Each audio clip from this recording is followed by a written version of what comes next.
آج ہم ریاست اودھ کے آخری حکمران نواب واجد علی شاہ کے بارے میں تھوڑی سی بات کریں گے۔ اس سے پہلے میں تھوڑا سا بیک گراؤنڈ آپ کو بتا دوں۔ مغلیہ سلطنت 1526 میں قائم ہوئی اور ظہیر الدین بابر پہلے مغل حکمران تھے، اور مغلیہ سلطنت کا سورج بہادر شاہ ظفر کی موت کے ساتھ ہی غروب ہو گیا۔ اودھ کی ریاست ہندوستان میں ہی تھی، لیکن وہ ایک علیحدہ حیثیت رکھتی تھی۔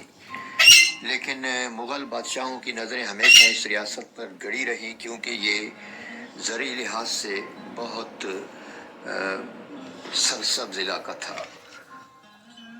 انہوں نے اودھ پر قبضہ کر لیا۔ آخری مغل بادشاہ بہادر شاہ ظفر جلا وطن کر دیے گئے، اور کچھ نام نہاد شہزادوں نے ہندوستان پر قبضہ کر لیا اور خود ساختہ بادشاہ بن گئے۔ ان میں ایک محمد شاہ بھی تھا۔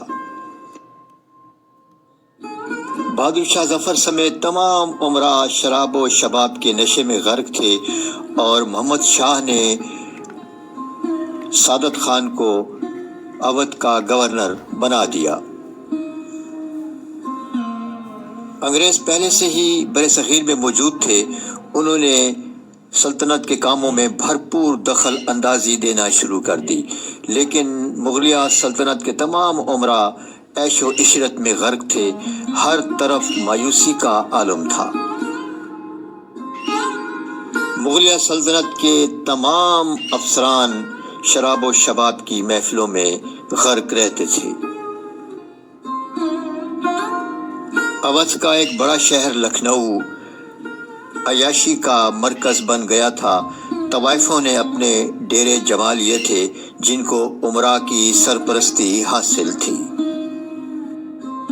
نواب سعادت خان کی وفات کے بعد اس کے داماد صفدر جنگ کو اودھ کا حکمران بنا دیا گیا، لیکن یہ بھی ایک عیاش آدمی تھا۔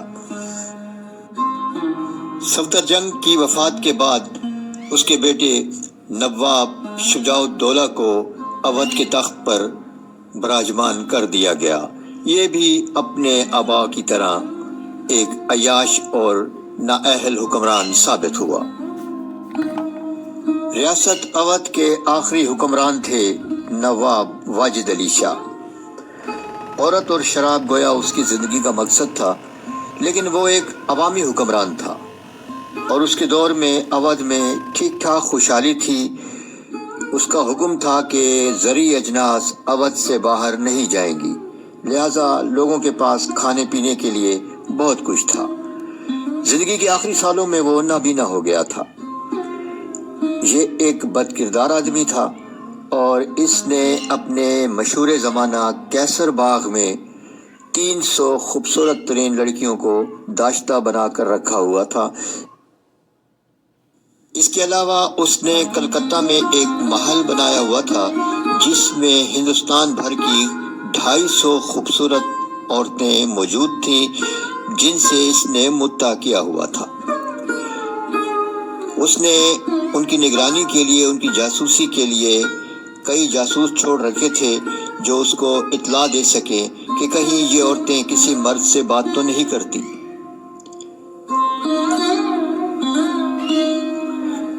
اس کے امراء لوگوں کی فلاح کے بجائے اس کو نئی نئی عورتیں رکھنے کے مشورے دیتے تھے، اور خوشامد کے طور پر کئی امراء تو لڑکیاں پیش بھی کرتے تھے۔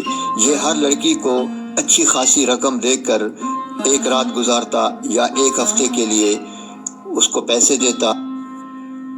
نواب واجد علی شاہ ایک اچھا شاعر بھی تھا۔ اس کے مرنے کے تقریباً 50 سال بعد ایک فلم بنی تھی جس کا نام تھا اسٹریٹ سنگر۔ اس میں کندن لال سہگل نے نواب واجد علی شاہ کا لکھا ہوا ایک گیت گایا، جو بے حد مشہور ہوا، اور آج تک کلاسیکی موسیقی کو پسند کرنے والے یہ گیت ضرور سنتے ہیں۔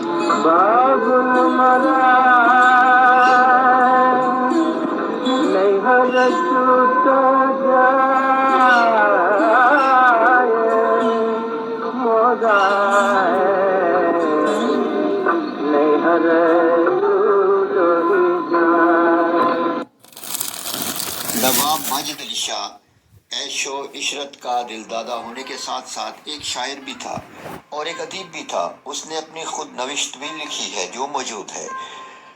اس کو ہندوستان میں تھیٹر کا بانی کہا جاتا ہے۔ اس نے کیسر باغ میں ایک ڈرامہ سٹیج کیا جس میں مرکزی کردار اس نے خود لکھوایا۔ امانت لکھنوی نام کے ایک شاعر سے اس نے ڈرامہ لکھوایا۔ امانت لکھنوی نے باقاعدہ اسکرپٹ لکھا، اس کے مطابق راجہ اندر جو کہ اس ڈرامے کا مرکزی کردار تھا جو عورتوں میں گھیرا رہتا ہے، اور اس ڈرامے میں صرف 200-300 عورتیں تھیں اور ایک راجہ اندر صاحب تھے، یعنی نواب واجد علی شاہ۔ اس طرح ہم کہہ سکتے ہیں کہ تھیٹر کی ابتدا نواب واجد علی شاہ نے کی۔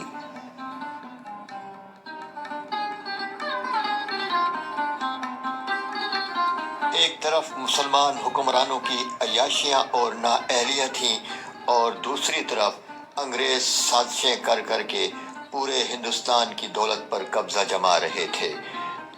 تیسری طرف مسلمان، ہندو اور سکھ تینوں غربت اور افلاس کی زندگی گزار رہے تھے۔ نواب واجد علی شاہ 1856 سے 1865 تک اودھ کا حکمران رہا۔